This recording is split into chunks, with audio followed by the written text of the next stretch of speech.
Leviticus chapter 25. The Lord said to Moses at Mount Sinai, "Speak to the Israelites and say to them, when you enter the land I am going to give you, the land itself must observe a Sabbath to the Lord. For 6 years sow your fields, and for 6 years prune your vineyards and gather their crops. But in the 7th year, the land is to have a year of Sabbath rest, a Sabbath to the Lord. Do not sow your fields or prune your vineyards. Do not reap what grows of itself or harvest the grapes of your unintended vines. The land is to have a year of rest. Whatever the land yields during the Sabbath year will be food for you, for yourself, your male and female servants, and the hired worker and temporary resident who live among you, as well as for your livestock and the wild animals in your land. Whatever the land produces may be eaten. Count off 7 Sabbath years, 7 times 7 years, so that the 7 Sabbath years amount to a period of 49 years. Then have the trumpet sounded everywhere on the 10th day of the 7th month. On the Day of Atonement, sound the trumpet throughout your land. Consecrate the 50th year and proclaim liberty throughout the land to all its inhabitants. It shall be a jubilee for you. Each of you is to return to your family property and to your own clan. The 50th year shall be a jubilee for you. Do not sow and do not reap what grows of itself, or harvest the unintended vines. For it is a jubilee and is to be holy for you. Eat only what is taken directly from the fields. In this year of Jubilee, everyone is to return to their own property. If you sell land to any of your own people or buy land from them, do not take advantage of each other. You are to buy from your own people on the basis of the number of years since the Jubilee, and they are to sell to you on the basis of the number of years left for harvesting crops. When the years are many, you are to increase the price, and when the years are few, you are to decrease the price, because what is really being sold to you is the number of crops. Do not take advantage of each other, but fear your God. I am the Lord your God.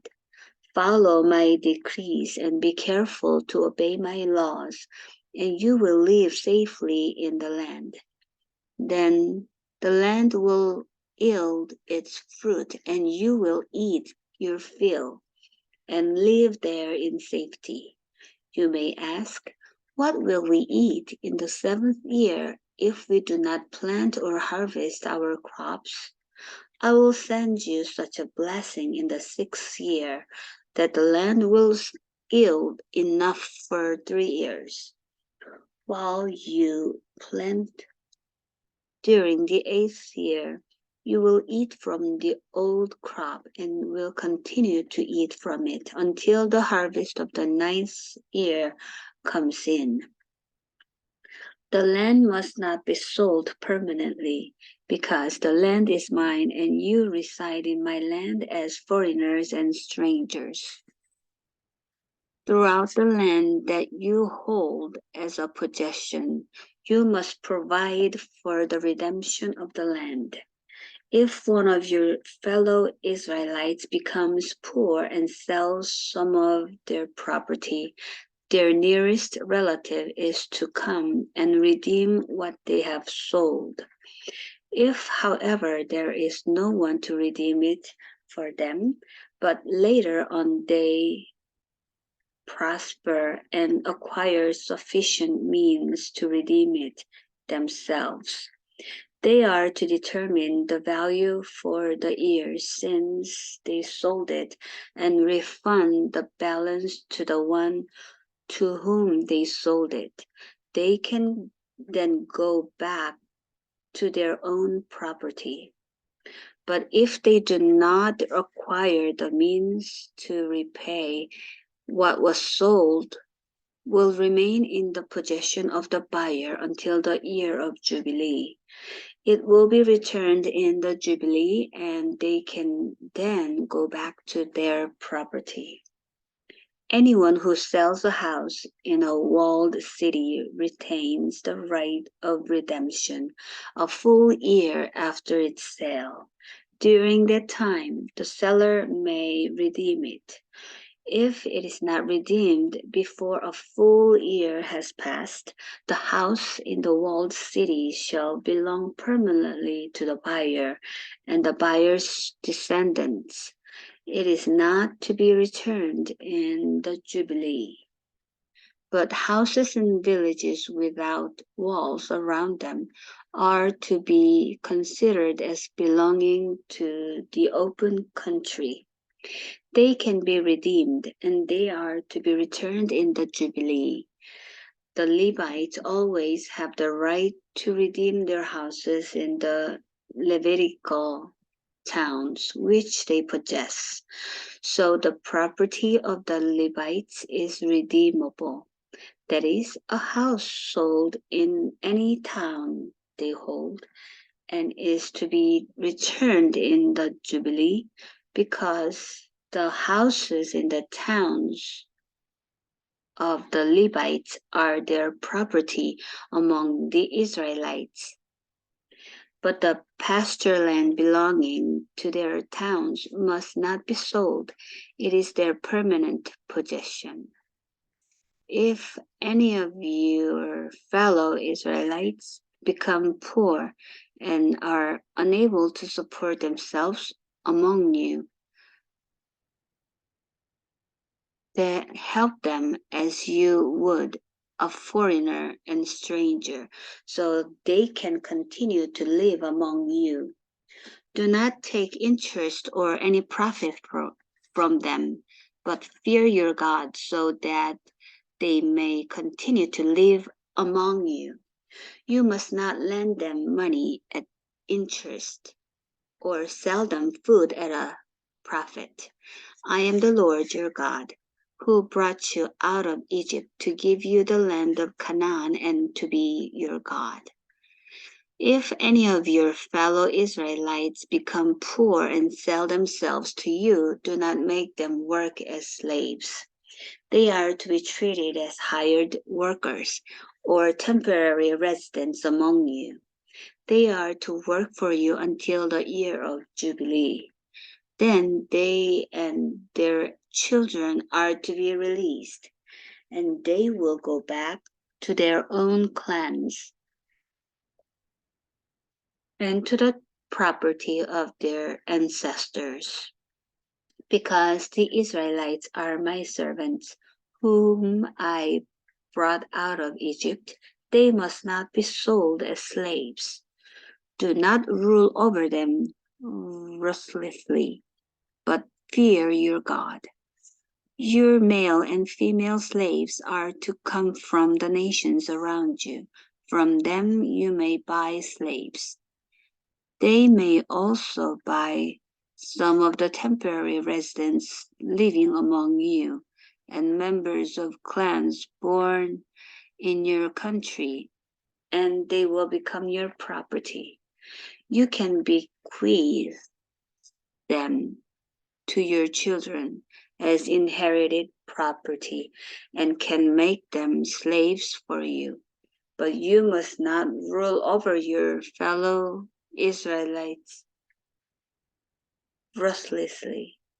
If a foreigner residing among you becomes rich, and any of your fellow Israelites become poor and sell themselves to the foreigner or to a member of the foreigner's clan, they retain the right of redemption after they have sold themselves. One of their relatives may redeem them. An uncle or a cousin or any blood relative in their clan may redeem them. Or if they prosper, they may redeem themselves. They and their buyer are to count the time from the year they sold themselves up to the year of Jubilee. The price for their release is to be based on the rate paid to a hired worker for that number of years. If many years remain, they must pay for their redemption a larger share of the price paid for them. If only a few years remain until the year of Jubilee, they are to compute that and pay for their redemption accordingly. They are to be treated as workers hired from year to year. You must see to you must see it you must see to it that those to whom they owe service do not rule over them ruthlessly. Even if someone is not redeemed in any of these ways, they and their children are to be released in the year of Jubilee. For the Israelites belong to me as servants. They are my servants, whom I brought out of Egypt. I am the Lord your God. Leviticus chapter 26. Do not make idols or set up an image or a sacred stone for yourselves, and do not place a carved stone in your land to bow down before it. I am the Lord your God. Observe my Sabbaths and have reverence for my sanctuary. I am the Lord. If you follow my decrees and are careful to obey my commands, I will send you rain in its season, and the ground will yield its crops, and the trees their fruit. Your dressing will continue until grape harvest, and the grape harvest will continue until planting. And you will eat all the food you want and live in safety in your land. I will grant peace in the land, and you will lie down, and no one will make you afraid. I will remove wild beasts from the land, and the sword will not pass through your country. You will pursue your enemies, and they will fall by the sword before you. 5 of you will chase 100, and 100 of you will chase 10,000, and your enemies will fall by the sword before you. I will look on you with favor and make you fruitful and increase your numbers, and I will keep my covenant with you.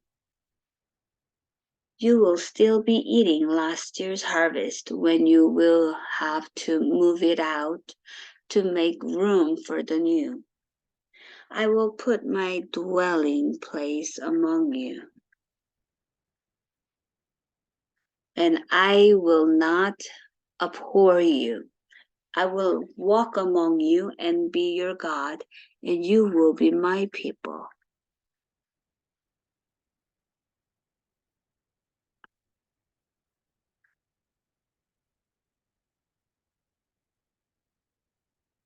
I will walk among you and be your God, and you will be my people.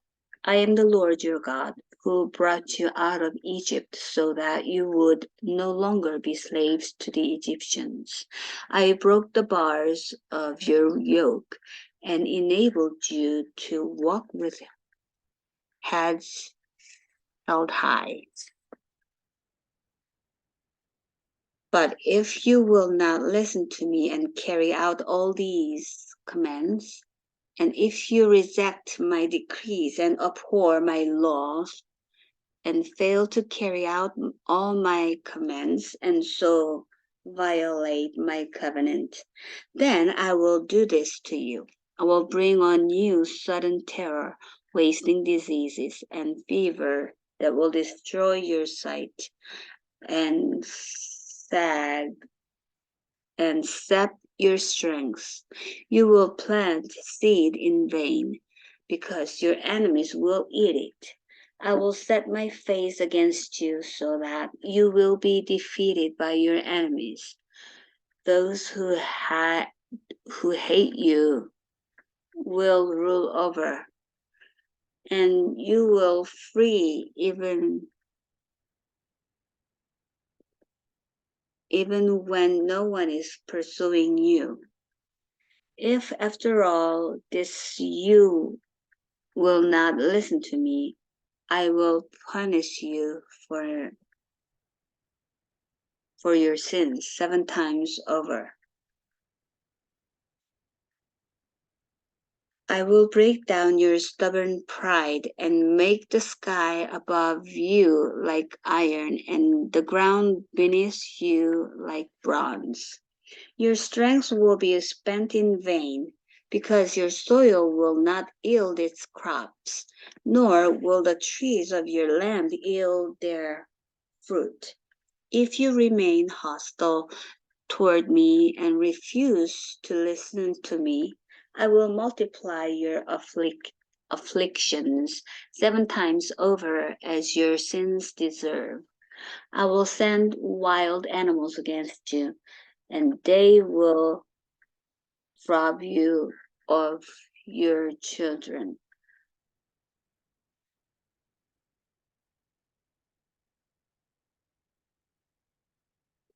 Destroy your cattle and make you so few in number that your roads will be deserted.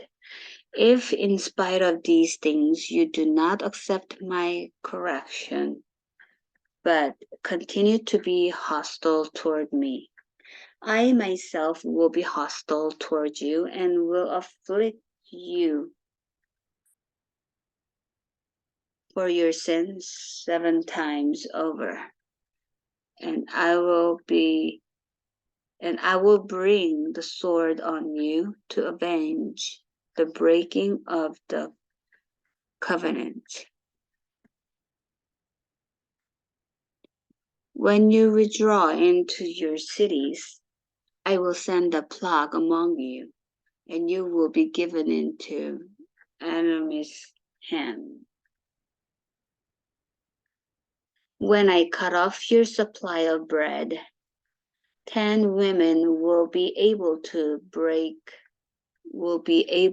bake your bread in one oven, and they will dole out the bread of weight. You will eat, but you will not be satisfied.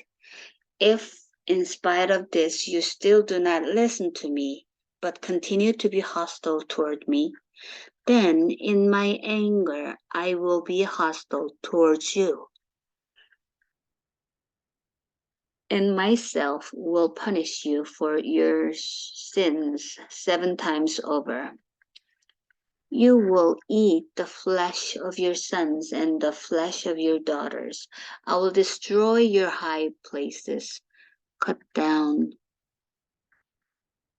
your increased altars, and pile your dead bodies on the lifeless.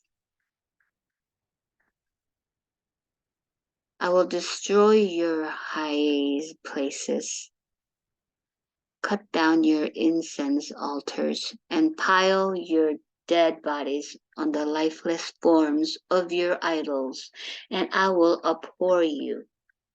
I will turn your cities into ruins and lay waste your sanctuaries, and I will take no delight in the pleasing aroma of your offerings.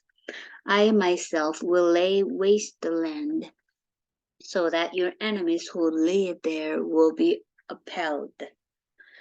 I will scatter you among the nations and will draw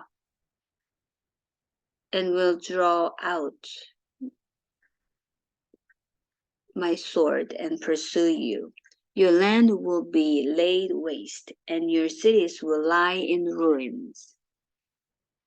Then the land will enjoy its Sabbath years all the time that it lies desolate, and you are in the country of your enemies. Then the land will rest and enjoy its Sabbaths all the time that it lies desolate. The land will have the rest it did not have during the Sabbath you lived in it. As for those of you who are left, I will make their hearts so fearful in the lands of their enemies that the sound of a wind-blown leaf will put them to flight. They will run as though fleeing from the sword, and they will fall even though no one is pursuing them. They will stumble over one another as though fleeing from the sword, even though no one is pursuing them. So you will not be able to stand before your enemies. You will perish among the nations. The land of your enemies will devour you. Those of you who are left will waste away in the lands of their enemies because of their sins. Also because of their ancestors' sins, they will waste away. But if you will confess their sins and the sins of their ancestors, their unfaithfulness and their hostility toward me, which made me hostile toward them, so that I sent them into the land of their enemies. Then, when their uncircumcised hearts are humbled, and they pay for their sin, I will remember my covenant with Jacob, and my covenant with Isaac, and my covenant with Abraham, and I will remember the land. For the land will be deserted by them, and will enjoy its Sabbaths while it lies desolate without them. They will pay for their sins because they rejected my laws and abhorred my decrees. Yet, in spite of this, when they are in the land of their enemies, I will not reject them or abhor them so as to destroy them completely, breaking my covenant with them. I am the Lord their God. But for their sake I will remember the covenant with their ancestors whom I brought out of Egypt in the sight of the nations to be their God. I am the Lord. These are the decrees, the laws, and the regulations that the Lord established at Mount Sinai between himself and the Israelites through Moses. Leviticus chapter 27. The Lord said to Moses, "Speak to the Israelites and say to them, if anyone makes a special vow to dedicate a person to the Lord by giving the equivalent value, set the value of a male between the ages of 20 and 60 at 50 shekels of silver, according to the sanctuary shekel. For a female, set her value at 30 shekels. For a person between the ages of 5 and 20, set the value of a male at 20 shekels and of a female at 10 shekels. For a person between 1 month and 5 years, set the value of a male at 5 shekels of silver and that of a female at 3 shekels of silver. For a person 60 years old or more, set the value of a male at 15 shekels and of a female at 10 shekels. If anyone making the vow is too poor to pay the specified amount, the person being dedicated is to be presented to the priest, who will set the value according to what the one making the vow can afford. If what they vowed is an animal that is acceptable as an offering to the Lord, such an animal given to the Lord becomes holy. They must not exchange it or substitute a good one for a bad one, or a bad one for a good one. If they should substitute one animal for another, both it and the substitute become holy. If what they vowed is a ceremonially unclean animal, one that is not acceptable as an offering to the Lord, the animal must be presented to the priest, who will judge its quality as good or bad. Whatever value the priest then sets, that is what it will be. If the owner wishes to redeem the animal, a fifth must be added to its value. If anyone dedicates their house as something holy to the Lord, the priest will judge its quality as good or bad. Whatever value the priest then sets, so it will remain. If the one who dedicates their house wishes to redeem it, they must add a fifth to its value, and the house will again become theirs. If anyone dedicates to the Lord part of their family land, its value is to be set according to the amount of seed required for it, 50 shekels of silver to a homer of barley seed. If they dedicate a field during the year of Jubilee, the value that has been set remains. But if they dedicate a field after the Jubilee, the priest will determine the value according to the number of years that remain until the next year of Jubilee, and its set value will be reduced. If the one who dedicates the field wishes to redeem it, they must add a fifth to its value, and the field will again become theirs. If, however, they do not redeem the field, or if they have sold it to someone else, it can never be redeemed. When the field is released in the Jubilee, it will become holy, like a field devoted to the Lord. It will become priestly property. If anyone dedicates to the Lord a field they have bought, which is not part of their family land, the priest will determine its value up to the year of Jubilee, and the owner must pay its value on that day as something holy to the Lord. In the year of Jubilee, the field will revert to the person from whom it was bought, the one whose land it was.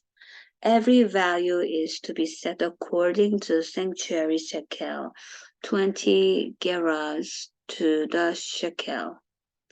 No one, however, may dedicate the firstborn of an animal, since the firstborn already belongs to the Lord. Whether an ox or a sheep, it is the Lord's. If it is one of the unclean animals, it may be bought back at its set value, adding a fifth of the value to it. If it is not redeemed, it is to be sold at its set value.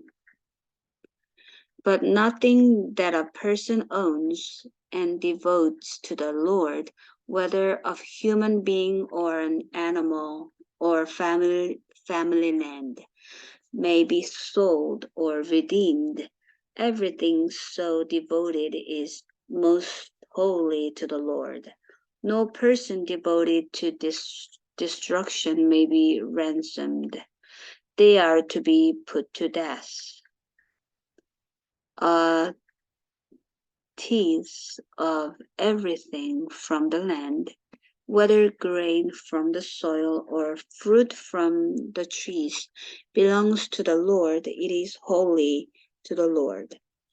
Whoever would redeem any of their tithes must add a fifth of the value to it. Every tithe of the herd and flock, every tenth animal that passes under the shepherd's rod will be holy to the Lord. No one may pick out the good from the bad or make any substitution. If anyone does make a substitution, both the animal and its substitute become holy and cannot be redeemed. These are the commands the Lord gave Moses at Mount Sinai for the Israelites.